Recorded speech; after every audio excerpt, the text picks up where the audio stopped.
दोस्तों पिछले कई दिनों से जब से मोदी सरकार बनी है तब से बहुत से लोग ये सवाल पूछ रहे हैं कि भाई चंद्रबाबू नायडू को तो अगले 5 साल सरकार चलानी है आंध्र प्रदेश में। आखिर नीतीश कुमार इतने मजबूर, इतने असहाय मोदी जी के आगे क्यों हैं कि ना झुंझुनू मंत्रालय मिलने पर नाराजगी जाहिर कर रहे हैं, ना ही स्पीकर के पद पर चलने पर नाराजगी जाहिर कर रहे हैं। इन तमाम सवालों को दरकिनार करते हुए एक बहुत ही हैरान करने वाला राजनीतिक घटनाक्रम हुआ है दोस्तों, जिसके बाद ये सवाल शुरू हो गए हैं कि क्या नीतीश कुमार के हाथ से उनकी पार्टी जाने वाली है? क्या नीतीश कुमार की पार्टी का भगवाकरण होने वाला है, भाजपाकरण होने वाला है? ये सवाल केवल अब सवाल नहीं, खुद नीतीश कुमार ने ऐसा लगता है कि उस पर मोहर लगा दी है। दोस्तों अगर ऐसा है तो आने वाली बिहार की पॉलिटिक्स क्या पूरी तरह से बदल जाएगी? तफसील से मैं आपको समझाती हूँ। इस तस्वीर को गौर से देखिए दोस्तों, ये संजय झा हैं। संजय झा भाजपा और संघ से जुड़े हुए शख्स हैं, मतलब एक पूरा इतिहास है इनका भाजपा और संघ से जुड़ा हुआ। लेकिन जानते हैं संजय झा को आज जेडीयू की राष्ट्रीय कार्यकारिणी की बैठक जो कि दिल्ली में हुई थी, जिसमें नीतीश कुमार मौजूद थे, इसमें जेडीयू के नए कार्यकारी अध्यक्ष के तौर पर इन्हें चुन लिया गया। दोस्तों हर कोई इस फैसले के बाद हैरान हो गया। लोगों ने कहा कि ये कैसे हो सकता है? नीतीश कुमार अपनी पार्टी के अध्यक्ष को, राष्ट्रीय अध्यक्ष को एक ऐसे शख्स को सौंप रहे हैं जिसका इतिहास रहा है संघ और भाजपा से। नीतीश कुमार के इस फैसले पर वरिष्ठ पत्रकार और यूट्यूबर दीपक शर्मा ने कहा, संघ भाजपा से जुड़े रहे संजय झा जो शाह के बेहद करीबी हैं, अब जेडीयू के नए कार्यकारी अध्यक्ष होंगे। मतलब शाह के हाथ में अब जेडीयू की लगाम होगी। वहीं बिहार की राजनीति पे पैनी नजर रखने वाले पत्रकार मनोज कुमार लिखते हैं, जेडीयू के भाजपाकरण की ये औपचारिक शुरुआत है। दोस्तों केवल संघ और भाजपा नहीं, संजय झा जिनको कार्यकारी अध्यक्ष बनाया नीतीश कुमार ने अपनी पार्टी का, वो अमित शाह के भी बहुत करीब रहे हैं। तो ऐसा तो है नहीं कि ये जानकारी केवल मेरे पास है या जो लोग इस पर चर्चा कर रहे हैं उन्हीं के पास है। नीतीश कुमार तो इतने बड़े राजनेता हैं, इतने वक्त से राजनीति कर रहे हैं, ये बात तो वो भी जानते हैं। तो क्या नीतीश कुमार ने मन बना लिया है कि आने वाला भविष्य उनका बीजेपी के साथ ही है और एक तरह से वो आने वाले वक्त में अगर जेडीयू का भाजपा में विलय हो जाए तो भी इसके लिए वो तैयार हैं? लेकिन इसमें पेच क्या है दोस्तों? अगर ऐसा होता है तो आप मानकर चलिए कि जेडीयू में दो फाड़ हो सकते हैं। यानी कि जेडीयू के साथ एग्जैक्टली वो हो सकता है जो एकनाथ शिंदे और अजित पवार ने अपने अपने दलों यानी कि शरद पवार और उद्धव ठाकरे के साथ किया है। ये मैं आपसे क्यों कह रही हूँ? दरअसल ये जो शख्स चुने गए हैं बीजेपी के, दोस्तों दरअसल संजय झा जिनको जेडीयू ने राष्ट्रीय अध्यक्ष बनाया है, मैं आपको एक बात बताऊं, ये शख्स भले ही नीतीश कुमार ने इस पर मोहर लगाई हो, लेकिन नीतीश कुमार की पूरी पार्टी इसमें सहमति होगी नहीं होगी ये अपने आप में सवाल है। क्योंकि अभी नीतीश कुमार को लेकर तमाम तरह की अटकलें चल रही हैं।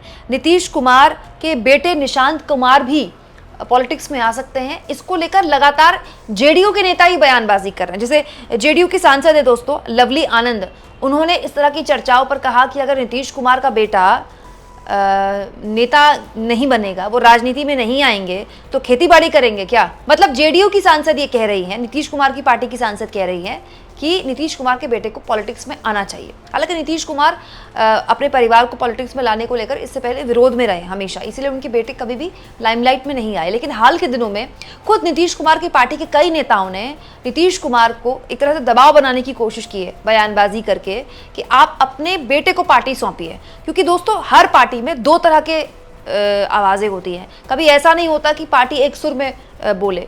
अब पार्टी के पास अगर मजबूत नेता होता है तो अनुशासन की वजह से जो दूसरी आवाज़ होती है वो चुप हो जाती है, वो हल्की पड़ जाती है, लेकिन आवाज़ें होती हैं।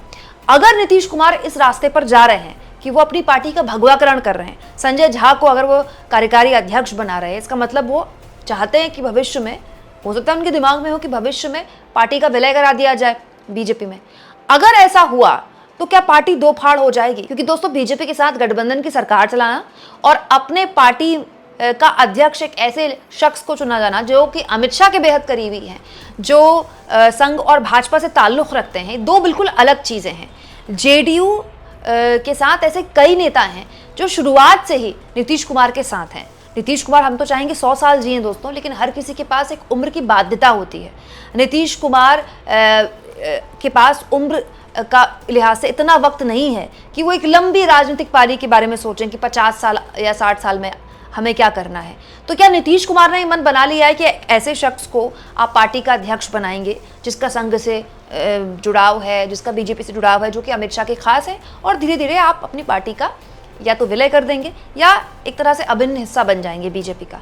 अगर ऐसा हुआ तो उन लोगों का क्या होगा जो लगातार नीतीश कुमार पर दबाव बना रहे हैं कि पार्टी आप बीजेपी की तरफ मत झुकिए ज़्यादा, आप अपने बेटे को पार्टी सौंपिए।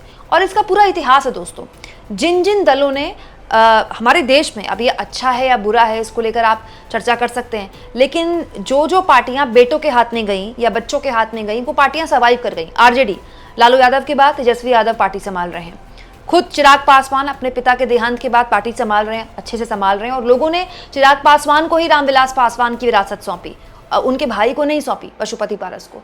इसके अलावा उद्धव ठाकरे अपने पिता की विरासत इस कदर संभाल रहे हैं कि उनसे उनकी पार्टी छीन ली गई, उसके बावजूद भी उन्होंने ठीक चुनाव से पहले एक नए सिंबल में अपनी पार्टी खड़ी कर दी और लोकसभा चुनाव में अच्छा प्रदर्शन किया, संतुष्ट करने वाला प्रदर्शन किया। वहीं दूसरी ओर हमारे पास नवीन पटनायक जैसे उदाहरण है, जिनको उनके पिता ने पार्टी सौंपी, उन्होंने पार्टी को आगे बढ़ाया, लेकिन वो एक नया चेहरा आगे नहीं कर पाए या अपने परिवार में किसी को उस पार्टी का जिम्मा नहीं सौंप पाए। तो देखिए बीजू जनता दल का क्या हाल हो गया, किस तरह से सफाया हो गया है उड़ीसा में। ममता बनर्जी भी ये बात समझती हैं, इसीलिए अपने भतीजे अभिषेक बनर्जी को अब ममता बनर्जी आगे कर चुके हैं। लेकिन नीतीश कुमार के आगे बहुत से सवाल हैं। नीतीश कुमार परिवारवाद के खिलाफ रहे हैं, तो वो खुद नहीं चाहते हैं कि वो बेटे को अपने आगे करे, अपनी विरासत बेटे को सौंपे। तो क्या नीतीश कुमार इस रास्ते पर चलने को तैयार है? और उससे भी बड़ा सवाल दोस्तों जो लोग पूछ रहे हैं कि आखिर नीतीश कुमार के आगे ऐसी क्या मजबूरी है। ये सब तब हो रहा है दोस्तों जब बीजेपी के बिहार के बड़े नेता अश्विनी चौबे जैसे लोग खुल्लम खुल्ला नीतीश कुमार के खिलाफ बयानबाजी कर रहे हैं, ये कहते हुए कि अगले साल होने वाले बिहार विधानसभा चुनाव में बीजेपी को अकेले अपने दम पर चुनाव लड़ना चाहिए और चुनाव के बाद तय होगा कि मुख्यमंत्री कौन होगा। ऐसी स्थितियों में खुद नीतीश कुमार बीजेपी के आगे आखिर नतमस्तक क्यों है?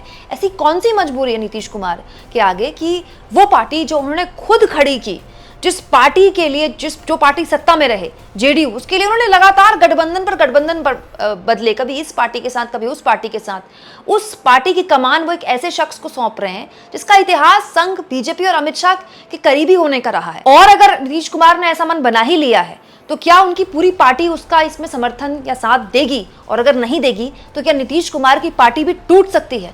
बिहार विधानसभा चुनाव से पहले क्या बिहार की राजनीति बहुत बड़े स्तर पर पलट सकती है? और अगर ऐसा होता है दोस्तों, ठीक चुनाव से पहले नीतीश कुमार की पार्टी में अगर टूट होती है और हर कोई इस फैसले को मानने से इनकार करता है और एक दूरगामी परिणाम नीतीश कुमार की पार्टी को गलत मैसेजिंग के तौर पर इस फैसले में पड़ते हैं, तो फिर इसमें सबसे ज्यादा नुकसान किसको होगा? क्योंकि महाराष्ट्र में आप देखिए एकनाथ शिंदे और अजित पवार को खड़ा किया गया, किसकी शह पर खड़ा किया गया, किसकी शह पर उनको सीएम और डिप्टी सीएम बनाया गया, ये सब जानते हैं। लेकिन अंत में सबसे ज्यादा नुकसान किस पार्टी को हुआ? बीजेपी को हुआ। क्या लगता है आपको दोस्तों, ये जो आज घटनाक्रम हुआ है जेडीयू की बैठक में दिल्ली में, इसके बिहार की राजनीति में क्या दूरगामी परिणाम होने वाले हैं जो लॉन्ग टर्म में न केवल नीतीश कुमार बल्कि बीजेपी के लिए भी मुसीबत बन सकते हैं? कमेंट बॉक्स में जरूर लिखें और जितना हो सके दोस्तों चैनल को शेयर करें, सब्सक्राइब करें और थैंक्स और ज्वाइन के ऑप्शन से अगर आप चाहें तो कुछ आर्थिक मदद भी चैनल की जरूर करें।